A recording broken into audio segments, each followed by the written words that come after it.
afternoon, everyone, and welcome back to the channel. This is our second episode of our Disney Plus project.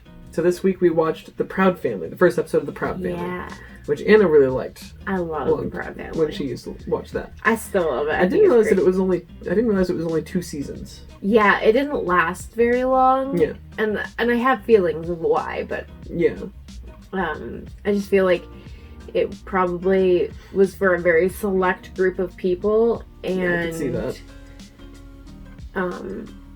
Like, this is gonna sound kind of awful, but I think it's part of why I relate to it is a lot of the like the classmates and the way that the school is and like the cliques and everything. It reminds me a lot of my very, very low class upbringing. Like, my childhood was very poor area of town, and so I feel like that's why I relate to it a lot. Yeah, I think so. And when you look at the demographic of kids who are watching Disney Channel, it wasn't that demographic, because they don't, mostly. You know, people in my neighborhood couldn't afford to get Disney Channel and stuff like that. Like, it sounds awful, but it's true. Like, it is. A lot of people I grew up with didn't watch Disney Channel because they couldn't afford cable or satellite and stuff like that. And so I think that's part of why it didn't last very long. Yeah, that would make sense. I mean, if you're not getting the viewership, then you're not good. Because, like, I mean, I can from watching that, because I'd seen it before, long time ago, but I just didn't remember really anything about it. But in watching it today, I didn't necessarily care for it all that much. I mean, it was okay. It was kind of entertaining in some ways. I liked the dad. He was funny. You can relate to the dad, like, and the way his actions are and when he talks and stuff. And so, but like, that was really it, because like I can't relate to any of that. I didn't grow up in a super poor school. I mean, there was only one school in my town. I mean, there was like 4 elementary schools, but then other than that, it was the same thing.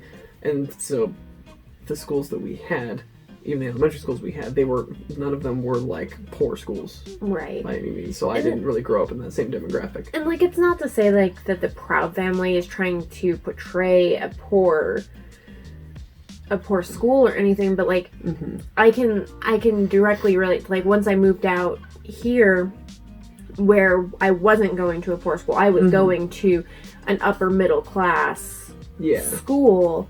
We didn't have the same kind of cliques that are portrayed in this show. Like, the Gross sisters that's portrayed in here, I had that in my middle school and in my elementary school. Like, that was a thing. I did not have that, Right, but then you come, like, when I was up here, we didn't have that kind of demographic. Right. And so, like, I feel like that's why I like it so much, is because I can relate to that. Because it's relatable to you. You know, I grew up and like that. And probably why I don't necessarily care for it as much, because it's not necessarily relatable to me. You know, and it's other things like, just like their, what's the word? The dialect that they use in the Proud Family is also very relatable to me, because that's how I grew up talking. And so, like, now I don't talk like that because I've been removed from it for so long. But that's how I grew up talking. That's how all my friends talk. That is the way that we spoke with each other. And even some of our teachers who were from that area, that's how they talk. That's, you know. And so I think that's also really relatable, but where I don't think the majority of people relate to them. I don't think so. I think that's what really caused the Proud Family not to do well. Yeah. Is because of that. Yeah. I don't know, we should look at who the voice actress of Penny, is that the main? Yeah, that was the main character. Because I recognize her voice, and I cannot for the life of me picture her or figure out where the voice is from. I just know that I recognize it. It is Kyla Pratt. Kyla Pratt. Okay, what else is she... Okay, I do recognize her face. Dr. Dolittle. That might be where I recognize all the Dolittles. Literally all the Dolittles. Yeah. That's exactly where I recognize her from. It's because She was on Barney's Great Adventure. And it's because we, when we were at Maury's not too long ago, We were and she watching was The Proud playing Family. Dr. Dolittle 2, or I think, yeah. or 3, one of them. And she was in it. And that's why I recognize her voice, is because I had just seen that recently. But yeah, Yeah. I was watching it and I was like, who is that? But I don't know that I know any of the other Orlando voice Brown. actors. Oh yeah, I know Orlando Brown, okay. So there's actually a lot of people. Samuel L. Jackson, Mm-hmm. and Steve Harvey. So there's actually a lot of, or quite a few Yeah. voice actors they use in there that I recognize, but for the most part, like the main cast is mostly people that I don't know and Yeah. I haven't really heard before, except for this, Mm-hmm. as far as I know. But I don't know. For me, like I said, I liked it, but it's just not my type of thing. And I mean, there's a lot of shows that end up like that for me. It's just I like it, but it's just not my type of thing. Like Mm-hmm. Grey's Anatomy is one of those, like I liked it. I liked the little bit that I watched, but I was like, this is not my type of thing. I don't really care for this. Like, and that's how this one feels for me. Yeah, I could see that. Mm-hmm.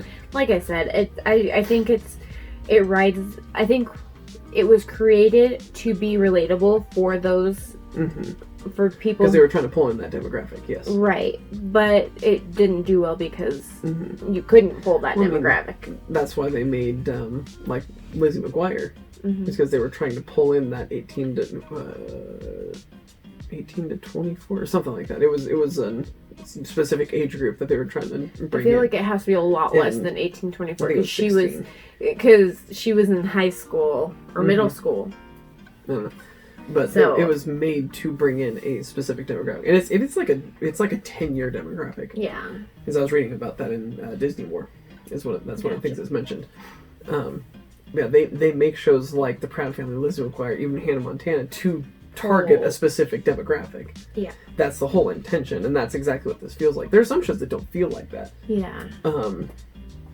Gargoyles doesn't feel like it's aimed at a demographic. Like kind of. It is to Like an it is extent. a demographic, but it's aimed at boys, young boys. Yes, but You it's know. it's one of those ones that doesn't feel like it's aimed Right. that way. Right. Whereas these ones feel like they are like you can tell that they're specifically aimed that way. Mhm. Hannah Montana did a better job of not being as specifically aimed at that, And I feel where you like couldn't tell as much. and I feel like you can see it in the different times. So like when was Proud Family? 2001. So and when was Lizzie McGuire? Did we say You mean Hannah or Montana? Hannah Montana? It was 06. So it was about 5 years apart. So and I feel like it's those like that tail end of the 90s, those shows. Mm-hmm.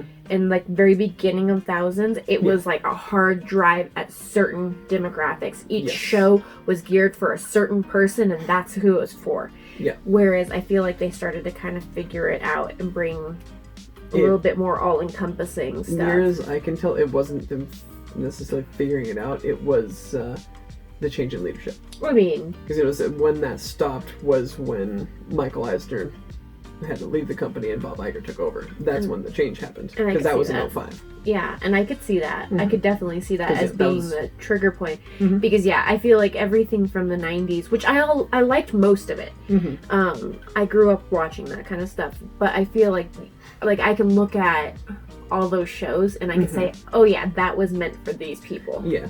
Well, that's also, it's not even, I can't even necessarily blame Michael Eisner for it, because that's how TV was done at the time. That's true. It was targeted for specific audiences. Yes, that's true. And because we were so used to that, or not us specifically, because we were too young by that point, Right. but society as a society whole. as a whole was so used to that they didn't really see that. Right. But then when we were growing up, we kind of caught the tail end of that, and then before it started into, getting past that and being Yeah. targeted, but not obviously targeted. Right. A little bit more rounded and more encompassing. Yeah. Exactly. Yeah, I could see that. Yeah. So, if you were being strapped down to a couch and you had to pick Hannah Montana or Proud Okay. Family to watch Mm-hmm. for the next 2 years, Mm-hmm. which Wow, one? that's a long time. Yeah, you're gonna have to just watch it on repeat. for the next 2 years. Which would you pick? Neither one. No, you have to pick one of the two. Not for 2 years. One of the two. Hannah Montana. I think I probably would too. Mm-hmm. Like I said, I really like the Proud Family, and I really relate to it. Yeah. But I can see where, like, it's a little bland. Yeah. You know, I don't know, like, it's so quick paced because it's such a short episode. Right. And, like, these little scenarios. I feel like that's one of the things they didn't figure out was the pacing. Yeah.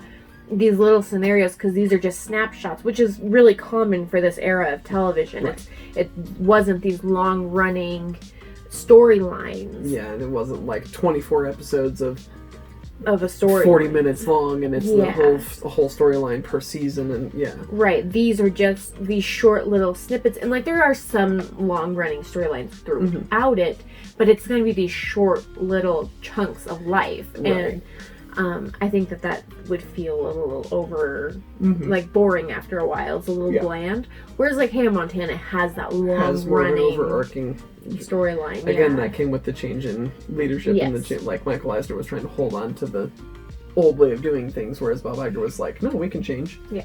I think that's where Disney started to change that. Yeah. So they were like, hey, let's try some overarching storylines. Yeah, I could see that. But yeah, so overall, I enjoyed it. Not something that I would choose to watch all the time, but I enjoyed it. No, and I'd like to watch it. Like, if I'm in the mood to watch it, I'll watch it. Like, I think it's good enough Especially for now that. that you have Disney Plus. And and I have the that opportunity, option. to watch that stuff. Yeah. So, yeah, that's our kind of take on Proud Family and kind of what the things that it kind of brought to mind. I feel like I totally just took over that episode. I mean, you like Proud Family, but I do. More so. And I just, I kind of expected that. I just have like this feelings on it. Right. So we have actually come up with a list of 3 more shows that we're going to watch over the next couple of weeks that we're going to do the first episodes of. Anna found this one, which is we didn't know existed. It's apparently from 2018. There's only 1 season of it. I mean, I don't know how I feel about it. It's I'm a little concerned. It's called 101 Dalmatian Street. And just looking at the animations, or just the thumbnail of the animation style, this is like a modernized version of the new Mickey and Minnie animation. Yes. It's very similar, but it's just more modern. Yeah. If that makes sense. Yeah. It's not as 2D as the new Oh, Mickey and okay. Minnie. I see what you're saying. Yeah, so next week we'll do 101 Dalmatian Street. And then after that we're going to do Lizzie McGuire and Gargoyles. So we have our next 3 lined up for us so that we know where we're going. So I'm not sure how to feel about this Dalmatian Street one, just from looking at it. So we'll see. I just hit all series, she just and got it was fascinated by it. It was the very first one. I was like, "What is this?" What is this? Yeah, we were both like, "I've never seen this before." And I think this will be great because neither of us have seen it. Yes. So I feel like this will be really good because of that. Yeah. So. Yeah, and then we'll do another one. Lizzie McGuire's another one that she's seen, but I really haven't. I've probably seen a couple of them at some point. Yes. And then we move on to Gargoyles, which I have seen. Which I've seen glimpses. And you've probably seen bits of, but haven't actually watched. No, I've never sat down and actually paid attention to it. So, but yeah. So we'll do 101 Dalmatian Street next week, and so until then, don't forget to thank the Phoenicians.